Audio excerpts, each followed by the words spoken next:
So this time, I use Bisaya version. So ganina English version to siya, no. Sa kuan to siya, National American Bible. So sa na English, ang name dito niya is James, servant ni Jesus. So diri sa Cebuano version, ang name niya diri is Santiago. So atong basahon. So nato diri Santiago chapter 4 verse 1 to 10. Ito basahon. Unsa bay hinungdan sa inyong panag-away o panagbingkil?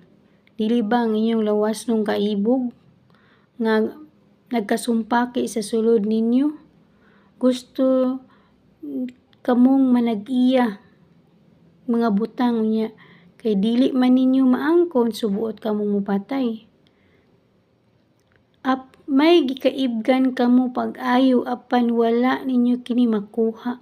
Busa nakigbingkil o nag-away kamo.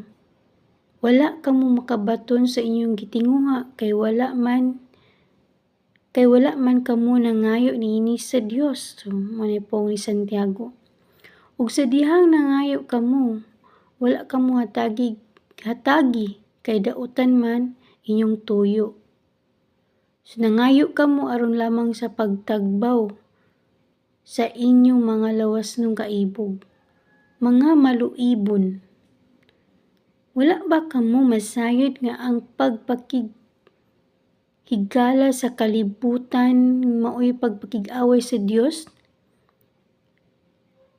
Kay kadtong buot makipaghigala sa kalibutan nakig-away sa Dios. Ayaw ninyo una-una nga walay hinungdan ang giingon sa Dios dinhi kanato. Puno sa nagdilaab. Ingon si Santiago, puno sa nagdilaab nga pangandoy. Apan ang grasya nga sa giingon sa kasulatan. Kaaway sa Dios ang mga mapahitason. Apan maghatag siya grasya sa mga mapaubsanon. Busa, pag masinugtanon kamo sa Dios, sukli ninyo ang yawa ug mudagan siya.